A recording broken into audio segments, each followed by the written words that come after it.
l'ADIR et RFO, avec le concours de l'Europe, l'État et la région, vous présentent les nouveaux défis.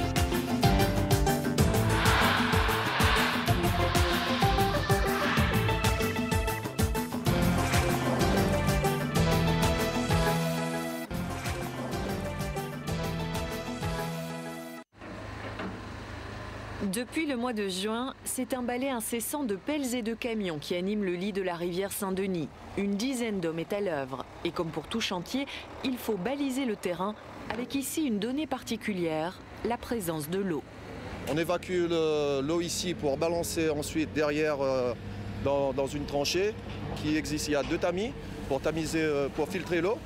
Et puis comme ça on peut travailler pratiquement à sec.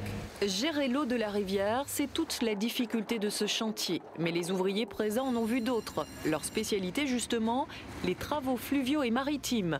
Leur mission cette fois, faire en sorte que les inondations dans le bas de la rivière ne soient plus qu'un mauvais souvenir. Nos travaux consistent à faire l'aménagement des 2 tronçons en partant de la passerelle de la colline jusqu'à l'embouchure du pont de la RN. Donc de chaque rive, on doit faire des protections en mur moellon et également des protections en enrochement lié. On a l'habitude de faire ce genre de boulot-là et bon, on le fait, quoi. C'est surtout la diversité que l'entreprise offre. Aujourd'hui, là, on fait des enrochements. Demain, on va aller en mer pour faire un dragage. On a fait aussi le dragage de Saint-Pierre. Enfin, c'est sur les barges, avec les grues. C'est l'avantage, c'est ça, c'est la diversité.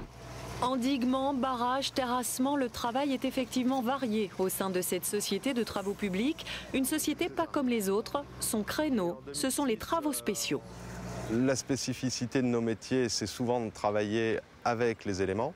Donc, comme on le voit ici sur le chantier de la rivière Saint-Denis, de travailler avec les rivières, avec les variations et les crues éventuelles. En mer, on connaît les variations qu'il peut y avoir, notamment dans l'océan Indien, avec une mer très changeante et des houles importantes. Tout cela nécessite d'avoir des personnes sensibilisées, spécialisées, à ces risques, parce que c'est réellement des risques pour les ouvriers de travailler dans des conditions parfois périlleuses.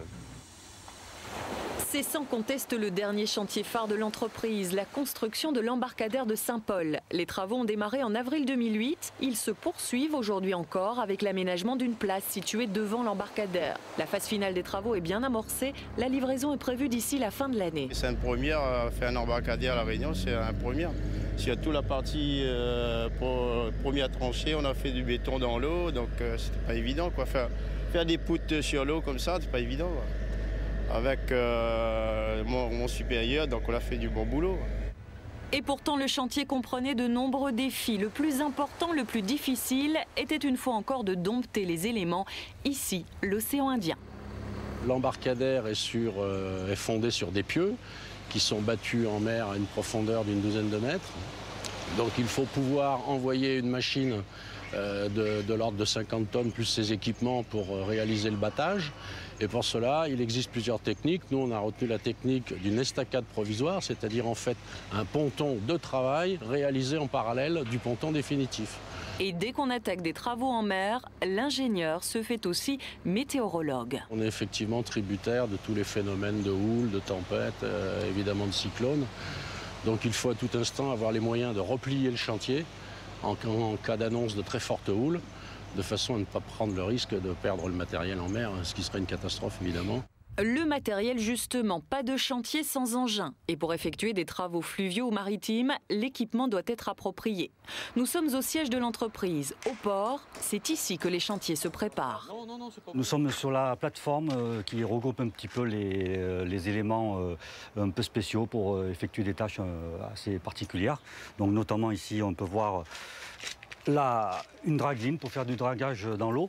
Ici, nous avons l'engin qui nous a permis de battre des pieux pour le wharf de Saint-Paul. En fait, ça permet de battre des gros tubes de fort diamètre, de les planter dans le sol. Donc là, nous avons également une pince qui nous permet également d'aller chercher des roches sous l'eau, de prendre des rochers et de les trimballer comme ça.